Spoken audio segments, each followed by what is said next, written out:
આ છે મહેસાણાના ચાંદણકી ગામની કહાની। એક સમય હતો જ્યારે આ ગામમાં લગભગ 1100 લોકો રહેતા હતા, પરંતુ આજે આ સંખ્યા ઘટીને લગભગ 500 પર આવી ગઈ છે। આમાં મોટાભાગના લોકો 55થી 85 વર્ષની ઉંમરના છે, કારણ એ કે આ ગામના લગભગ 300 પરિવારો અમેરિકા, કેનેડા અને ઓસ્ટ્રેલિયામાં વસવાટ કરવા જઈ ચૂક્યા છે।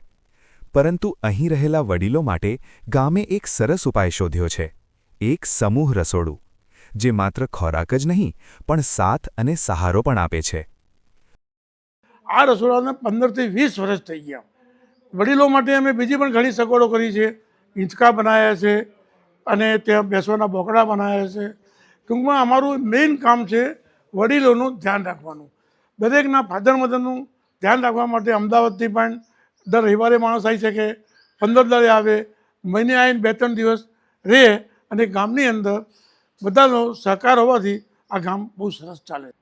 વડાપ્રધાન નરેન્દ્ર મોદીએ મન કી બાતમાં જેની વિશેષ નોંધ લીધી છે, તેવા આ ગામની મુખ્ય ઓળખ અહીંનો આ સામુદાયિક રસોડું છે। આ રસોડામાં દરરોજ 2 વખત ભોજન તૈયાર થાય છે। માત્ર 2000 રૂપિયા મહિને આપીને વડીલો આ સેવા મેળવી શકે છે। દરરોજ 35થી 40 લોકો અહીં ભેગા થઈને ભોજન લે છે, અને વીકેન્ડ પર જ્યારે બાળકો શહેરોમાંથી ઘરે આવે છે ત્યારે આ સંખ્યા વધુ વધી જાય છે। બપોરના ભોજનમાં દાળ, ભાત, રોટલી, શાક અને મીઠાઈ હોય છે, જ્યારે રાત્રે ફરસાણ, ખીચડી કઢી અને ભાખરી રોટલી પીરસાય છે।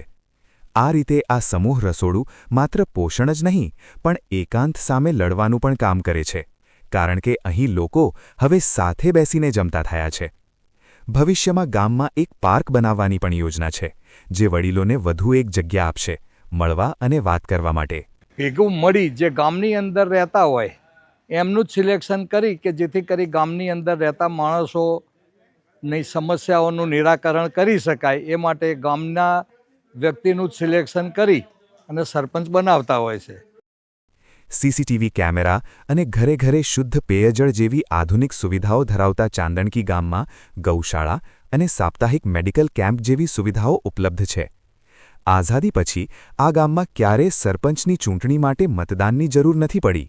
ગ્રામજનો પરસ્પર સહમતિ અને અતૂટ વિશ્વાસથી જ પોતાના પ્રતિનિધિઓની પસંદગી કરે છે।